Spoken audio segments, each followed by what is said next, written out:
All right, happy Sunday morning, everybody. So, yesterday, actress Blake Lively filed a complaint with the California Civil Rights Department that is a precursor to an actual lawsuit.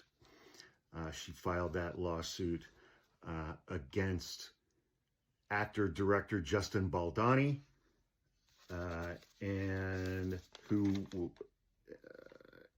what was the other guy? Jamey Heath, relative to a movie that was released last year called It Ends With Us, which is a movie about complicated relationships involving domestic violence and abuse. The main character, I think it's pronounced Riley, spelled R-Y-L-E, is played by Justin Baldoni. He was opposite Blake Lively. They were in a relationship with one another in the movie. And,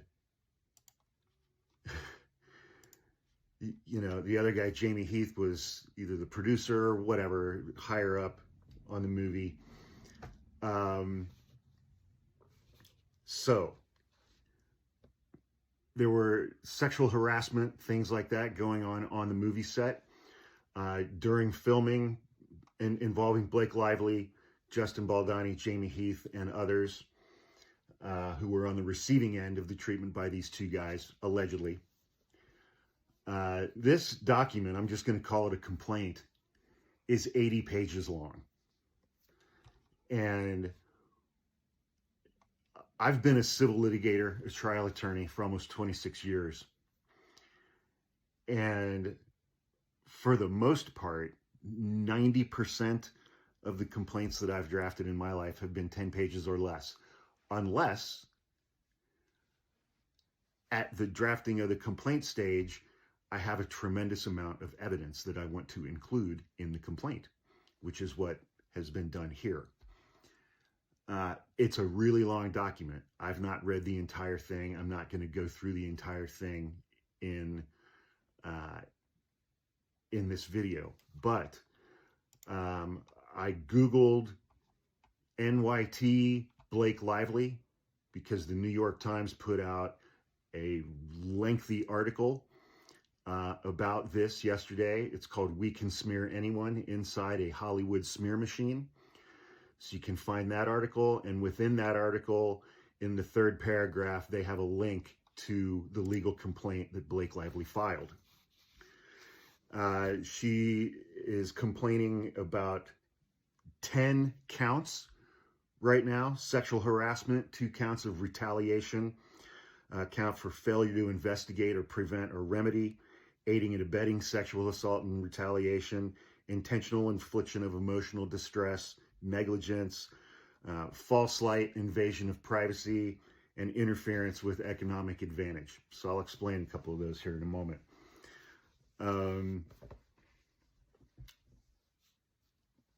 The allegations stem from, like, sort of the top of the line thing. The producer, Jamey Heath, had showed Blake Lively naked photographs of his wife, which I think most of us normies would agree is not something you're permitted to do in the workplace with your coworkers, unless you're Matt Gaetz, I guess.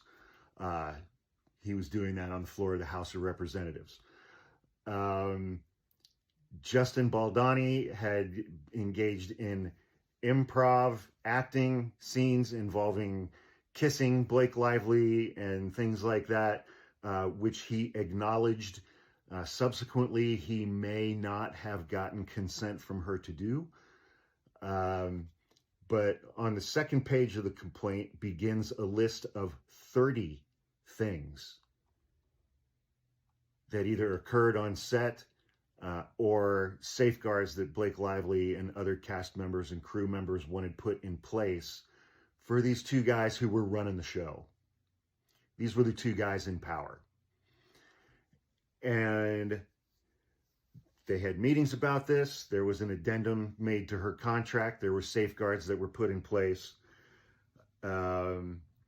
But the two guys in power, Justin Baldoni and Jamey Heath, for years had put themselves out publicly as being feminist allies as being, you know, the good ones who were standing up against toxic masculinity and things like that. Where did things go wrong? So, Blake Lively, first of all, Blake Lively was the biggest name star associated with this project. The movie's called It Ends With Us. And so she had her own, I guess, power within this production. After filming had wrapped in the spring of 2023, she edited her own cut of the movie. She brought in editors, she brought in composers, she made a version of this movie, and she had added a song to the soundtrack and to the film from her dear friend Taylor Swift. Sony liked her cut better than the cut from these other two guys, including the director, Baldoni. And they picked her cut as the one that would be distributed publicly. That made these two guys cranky. And they feared that some of these allegations of what had taken place on set were, were going to come out publicly. And so in August of 2023, Baldoni hired this woman named Melissa Nathan to engage in a smear campaign against Blake Lively. And she did exactly that. And it's like, I was texting back and forth with my brother this morning.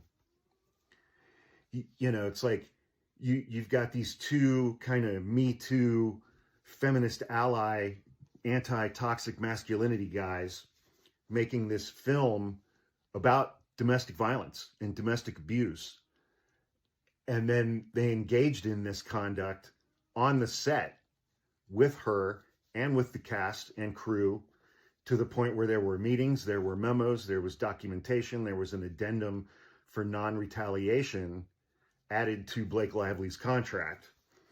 And then when the studio picked her version of the movie over theirs, and these two guys became fearful that these allegations were going to be public, Baldoni hired a PR firm to bury Blake Lively and destroy her reputation. And that's exactly what they did. The promo tour for this movie started a little over a year ago, in November of 2023. I remember seeing the negative stories about Blake Lively. I remember seeing negative TikToks from Hollywood media and things like that. I remember seeing that stuff and reading it and thinking that's weird. That I've never heard. I mean, I haven't followed her career closely at all. I know she's married to the Deadpool guy. And, you know, but I remember seeing those stories and seeing a lot of them over time that were extremely negative about Blake Lively, and just thinking I don't remember ever hearing anything like that about her before. This seems weird. And so she has filed this, and the beautiful thing is that, I mean, beautiful may not be the word, speaking from the perspective of a plaintiff's lawyer who would represent a client like Blake Lively in a case like this, of course, all of these people that are involved are all sending each other text messages and emails about it.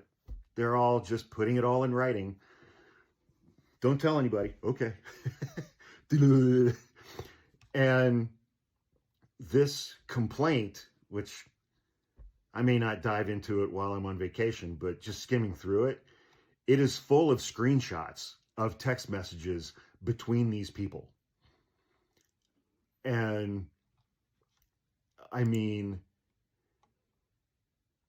it's pretty shocking, actually.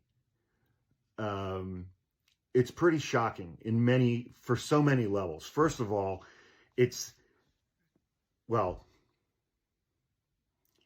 I should say some of these things are shocking to me, but I'm a man. I'm sure, well, I can reasonably assume, I think, that a lot of this stuff is not going to be shocking to women out in the world and women who follow me. That these two guys who painted themselves to be feminist allies, Me Too allies, speaking publicly about, toxic masculinity and all of this shit. I mean, earlier this month, this guy Baldoni was honored at a star-studded event in Los Angeles celebrating men who uplift women and elevate women and speak out about domestic violence and discrimination and things like that. And he was doing all of this shit the whole time, along with his buddy, Jamey Heath. And they put it all in writing. They put it all in writing. They even put in writing that this must be untraceable. These efforts must be untraceable. And, so just reading from this article a little bit, there was another publicist involved named Ms. Abel. She was relaying Baldoni's frustration to Melissa Nathan, who was doing the smear campaign, allegedly. I think you guys need to be tough and show strength of what you guys can do in these scenarios. He wants to feel like she can be buried. And Ms. Nathan responded, in writing, of course. But when we send over documents, we can't send over the work we will or could do because that could get us in a lot of trouble. We can't write, we will destroy her. Imagine if a document saying all the things Baldoni wants ends up in the wrong hands. We can bury anyone. And so in just the last 45 minutes of me going through this article and looking at the complaint, I would be gravely concerned if I was Mr. Baldoni or Mr. Heath or their production company. Because she sued Wayfarer Studios, Justin Baldoni, Jamey Heath, Steve Sarowitz, a billionaire investor in the studio, Melissa Nathan from the agency group the PR group, the agency group, Jennifer Abel, the PR person I just remembered, along with several others. And, making these blanket allegations against all of them with these 10 counts in this complaint to the California Civil Rights Department. It's just gross. The whole thing is just gross. The allegations, the specifics of the allegations are disgusting and gross. And, again, it's like these guys on the left who put themselves out to be these big feminist allies and icons and standing up against discrimination, especially in the workplace. Hey, you want to see a naked picture of my wife? And they were, so here are some of the things that Blake Lively and other cast and crew members wanted changed. No more showing videos or images of women, including producer's wife, to Blake Lively and or her employees. No more mention of Mr. Baldoni's or Mr. Heath's previous pornography addiction or Blake Lively's lack of pornography consumption. No more discussions to Blake Lively about personal experiences with sex, including as it relates to spouses or others. No more mention to Blake Lively and her employees of personal times that physical consent was not given in sexual acts as either the abuser or the abused. No more descriptions of their own genitalia to Blake Lively.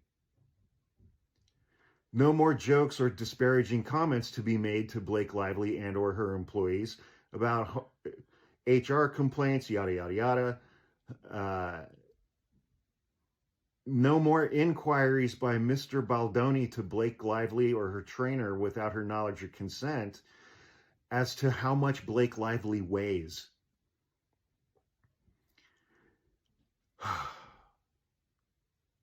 No more mention by Mr. Baldoni of him speaking to Blake Lively's dead father. No more pressing by Mr. Baldoni for Blake Lively to disclose her religious beliefs or the unsolicited sharing of his. Of course, he's devoutly religious as well, allegedly. They also would watch her breastfeed, and Mr. Heath stared at her while she was in a makeup chair, topless, for several hours, despite her asking repeatedly for him to leave. The studio, in response to some of these claims, brought in a full-time intimacy coordinator. And when I read that, I was like, I don't know how one becomes a full-time intimacy coordinator, but that is something that I would never in a million years want to appear on my resume. So we will watch how this case develops. Also, apparently this complaint, when was this article? This article came out yesterday. The complaint was published yesterday. The article came out yesterday in the New York Times. And on that same day, yesterday, William Morris Enterprises, Mr. Baldoni's agent, dropped him. They dropped him as a client. The guy in charge of William Morris Enterprises, or William Morris Endeavors, I can't remember what the E stands for, is a guy named Ari Emanuel. His brother is a famous doctor who I think served in the Obama administration. His other brother is Rahm Emanuel, former mayor of Chicago, who served in the Obama and Biden administrations. Ari Emanuel is a Hollywood agent, extremely successful one, and served as the basis for the character Ari Gold in the HBO series Entourage. So if these allegations are too much for Ari Emanuel / Ari Gold,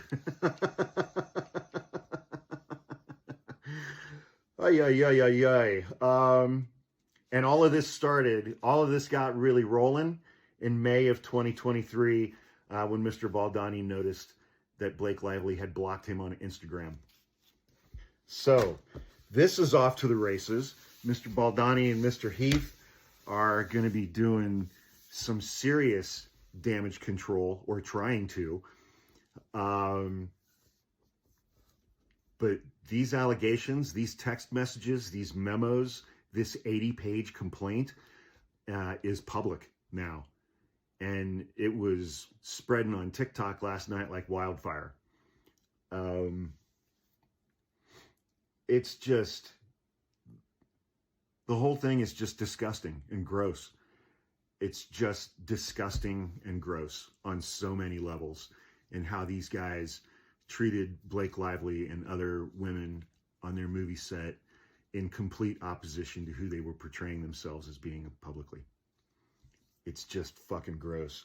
And Baldoni was honored at a star-studded a star-studded event earlier this month in Los Angeles, honoring him for elevating women. It's just fucking gross. And so we will see how this develops. Obviously, all of this is less than 24 hours old.